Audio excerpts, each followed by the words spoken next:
అప్పుడు ఏం చెప్పారంటే నేను 29 గారు ఇళ్ళ పంపించేద్దాం, మిగతా 2025 ఇద్దాం, ప్లస్ మొదటి నుంచి నేషనల్ అవార్డ్స్ ఇచ్చేద్దాం, 20 కావాలంటే అవి మాత్రం తెలంగాణ చేసినట్టు బెస్ట్ పిక్చర్స్కి ఇస్తాం.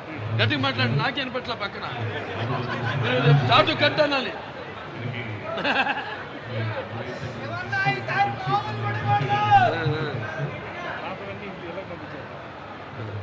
ఇదేమో 16 నుంచి 24 దాకేమో ఒట్టి బెస్ట్ పిక్చర్స్ తెలంగాణ చేసి పిక్చర్స్ వాళ్ళకి ఇచ్చారు. చేసేసి అయ్యేమో 5 25 మాత్రం ఒకటి నేషనల్ అవార్డు సెలెక్ట్ చేసేసి రేపు నుంచి రేపేనండి అదే కూర్చుంటారు.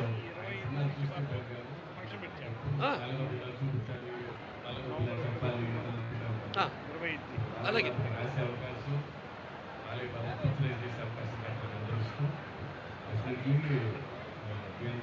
నేను కూడా ఫ్యాన్లాగే ఫీల్ అవుతుంటాను.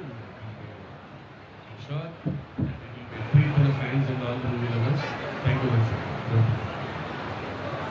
Very much.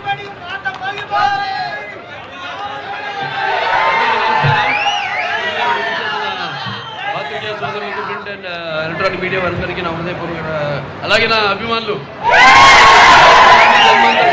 అంటారు అంటే పోయిన జన్మలో కొంతమందితో మరి పరిచయం ఉంటే ఈ జన్మలో ఒకరిద్దరు పొందొచ్చు అంటారు. కానీ మరి ఇన్ని వేల లక్షల కోట్ల మంది అభిమానులు పొందడం అంటే అది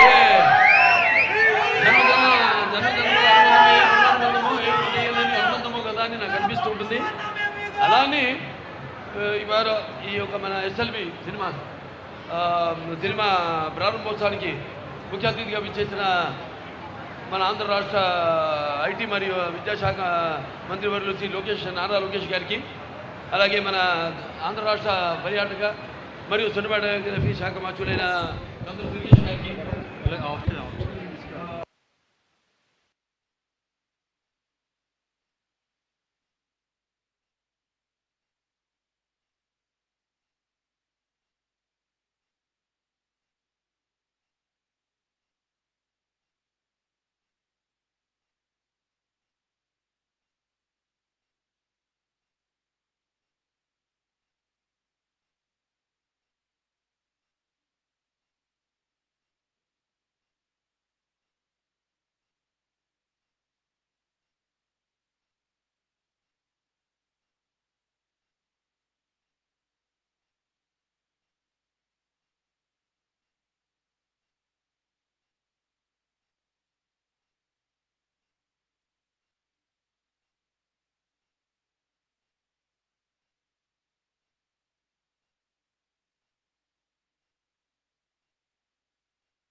ప్రభుత్వం అంటే పర్యాటక అలాగే సినిమా రెండు కూడా ముడిపడి ఉన్నాయి.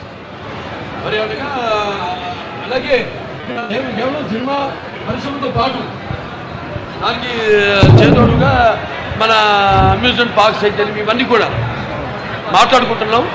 వాళ్ళతో కూడా మాట్లాడుతూ సంప్రదిస్తున్నాం, బయట దేశాల వాళ్ళతో కూడా ఎలా ఇక్కడ మనం ఈ పర్యాటక కూడా సినిమాతో కలిపి ఎలా ఇక్కడ ఆంధ్ర రాష్ట్రాన్ని మనం అభివృద్ధి చేయగలుగుతామని. ఇవాళ ఈ కృష్ణా జిల్లా మరి ఇక్కడ నా అన్న తెలుగుదేశం పార్టీ వ్యవస్థాపకులు విశ్వఖ్యాత నట సార్వభౌమ నటరత్న కళా ప్రపూర్ణ డాక్టర్ పద్మశ్రీ నందమూరి తారక రామారావు గారు, అయితే అక్కినే నాగేశ్వరరావు అయితేనేమి వాళ్ళందరూ పుట్టిన గడ్డ ఇక్కడ. అలాగే అక్కడ ఇంద్రకీలాద్రి కనకదుర్గమ్మ ఆశీస్సులతో ఇక్కడ వాళ్ళు పెరిగి ఇక్కడ చదువుకుని అక్కడ మళ్ళీ అప్పుడు చలనచిత్ర పరిశ్రమ మద్రాసు నగరంలో ఉండేది, చెన్నై నగరంలో. అక్కడ ఉండి అక్కడి నుంచి మళ్ళీ మన ఆంధ్ర రాష్ట్రంలో కూడా చలనచిత్ర పరిశ్రమ అవిభక్త ఆంధ్ర రాష్ట్రంలో అభివృద్ధి చేయాలన్న సంకల్పంతో ఆనాడు వాళ్ళతో మళ్ళీ హైదరాబాద్కి రావడం, అక్కడ స్టూడియోలు నిర్మించడం, అలాగే పరిశ్రమను అభివృద్ధి చేయడం జరిగింది. అలాగే ఇవాళ విడిపోయిన తర్వాత రాష్ట్రాలు ఇక్కడ ఆంధ్ర రాష్ట్రంలో కూడా మన చలనచిత్ర పరిశ్రమ అభివృద్ధి చేయాలి అన్న సంకల్పంతో నిర్వీర్యంగా ఉన్న ఏదైతే ఫిల్మ్ డెవలప్మెంట్ కార్పొరేషన్ ఉందో దాన్ని ఈనాడు కమిటీని ఏర్పాటు చేయడం జరిగింది. భరత్ భూషణ్ గారు చైర్మన్గా, ఆయన అలాగే మెహర్ గారు వైస్ చైర్మన్గా వాళ్ళ ఆధ్వర్యంలో అందరినీ కమిటీని ఏర్పాటు చేసి త్వరలో దిశ నిర్దేశం ఇవన్నీ ఏమేమి అందరితో చర్చించి నిర్మాతలతో అయితేనేమి పంపిణీదారులతో అయితేనేమి మరి చాలా దుర్భర పరిస్థితుల్లో ఉంది చలనచిత్ర పరిశ్రమ. ఈ సింగిల్ స్క్రీన్ థియేటర్లన్నీ కూడా మూతపడి ఉన్నాయి ఇప్పుడు. సో ఇటువంటి పరిస్థితుల్లో ఇండస్ట్రీని ఆదుకోవాలి, మంచి ఇన్సెంటివ్స్ ఇవ్వాలి, వాళ్ళకి రాయితీలు ఇవ్వాలి, వాడిని ప్రోత్సహించాలి. ఎందుకంటే ఆంధ్ర రాష్ట్రంలో చూస్తున్న అద్భుతమైన లొకేషన్స్ ఉన్నాయి మనకి. అటు విశాఖపట్నం, అటు బీచ్ అయితేనేమి, సముద్రం తీరం మనకు ఉంది, 950 కిలోమీటర్ల తీరం ఉంది. అంటే ఒక విశాఖపట్నం చెప్పట్లా, ఒక ఈ ప్రాంతం చెప్పట్లా నేను, మొత్తం ఆంధ్ర రాష్ట్రంలో చాలా అద్భుతమైన లొకేషన్స్ ఉన్నాయి అన్ని ప్రాంతాల్లో. అలాగే అక్కడ వాళ్ళందరూ కూడా ఇక్కడ నిర్మాతలకు ఎటువంటి అసౌకర్యం కలగకుండా వాళ్ళందరికీ సింగిల్ విండో సిస్టమ్ పెట్టి వాళ్ళని షూటింగ్ చేయాలనుకుంటే వెంటనే వాళ్ళకి పర్మిషన్స్ అయితేనేమి, పోలీస్ ప్రొటెక్షన్తో పాటు మొత్తం అన్ని సౌకర్యాలు వాళ్ళు ఉండడానికి అయితేనేమి అన్నీ కూడా నెమ్మదిగా ఒక్కొక్కటి జరిగేది కాదు, ఎవరిని బలవంతం పెట్టేది కాదు, వచ్చేయండి అని ఒకటి పట్టుకుని బలవంతం చేసేది కాదు. ఇది ఎవరి ఇష్టం వాళ్ళది. అటువంటిది ఇక్కడ మనం వాళ్ళకి తగిన రాయితీలు ఇచ్చి ఇవ్వాల్సిన అవసరం కూడా ఉంది వాళ్ళ పరిశ్రమకి. అలాగే వాళ్ళని ప్రోత్సహించి ఇక్కడ కూడా ఈ యొక్క చలనచిత్ర పరిశ్రమను అభివృద్ధి చేయాలి. వాళ్ళు చూస్తాం మనం ఒక సినిమా కలెక్షన్ చూసుకుంటే మనం 70% మనకి ఆంధ్ర రాష్ట్రం నుంచి కలెక్షన్ వస్తుంది, 30% తెలంగాణ నుంచి వస్తుంది. సో అలాంటిది ఇక్కడ ఇంత మంచి అంటే అక్కడ బాదుకుపోయిందంటే అప్పుడు హైదరాబాద్ రాజధాని, ఇవాళ అమరావతి ఇక్కడ అభివృద్ధి చెందుతుంది. సో అన్ని రంగాల్లో కూడా అభివృద్ధి చెందుతుంది ఆంధ్ర రాష్ట్రం, అన్ని ప్రాంతాలు కూడా. అలాగే అన్ని ప్రాంతాల్లో కూడా చలనచిత్ర పరిశ్రమను అభివృద్ధి చేయాలనే సంకల్పంతో ఈనాడు ఈ యొక్క బృహత్కర కార్యక్రమాన్ని ఇక్కడ పెట్టడం జరిగింది. సో త్వరగతిలో అందరూ సహాయ సహకారాలతో అనేది ఇక్కడ ఛాంబర్లు అయితేనేమి, ఫెడరేషన్లు అయితేనేమి, కౌన్సిల్ అయితేనేమి, అలాగే అక్కడ తెలంగాణ ఫెడరేషన్, కౌన్సిల్, ఛాంబర్లు అయితేనేమి అందరి సూచనల మేరకు వాళ్ళ సహాయ సహకారాలతో ఇక్కడ కూడా పరిశ్రమను అభివృద్ధి చేస్తాము. అంటే ఇన్ఫ్రాస్ట్రక్చర్, మౌలిక సదుపాయాలు, దానికి తగ్గట్టుగా రికార్డింగ్ థియేటర్స్ అయితేనేమి, అలాగే వేరే యానిమేషను, ఏ అయితేనేమి ఇవన్నీ కూడా అభివృద్ధి చేసి అందరూ అన్ని సకల సౌకర్యాలు ఇక్కడే కల్పించేలా, మౌలిక సదుపాయాలు కల్పించేలా త్వరగతిన ఈ రాజధాని అభివృద్ధితో పాటు అది కూడా త్వరగతిన శరవేగంగా వాటన్నిటి పూర్తి చేస్తామని ఈ సందర్భంగా తెలియజేసుకుంటూ మరి నాడు ఈ యొక్క చిత్రం ఇక్కడ ప్రారంభించడం చాలా ఆనందంగా ఉంది, చాలా సంతోషంగా ఉంది. అలాగే ఈ సినిమా ప్రారంభించడమే కాదు, ఇప్పుడు నేను చేయబోతున్న మల్లేని గోపిచంద్ గారి సినిమా ఉంది, 111వ సినిమా, అది కూడా రేపు కాకినాడ పోర్ట్లో కూడా షూటింగ్ చేస్తున్నాము. అలాగే రేపు ఈ సినిమాకు కూడా సంబంధించింది ఒక భారీ షెడ్యూల్ ఇక్కడ కూడా పెట్టుకుని ఇక్కడ కూడా చేస్తాం మేము.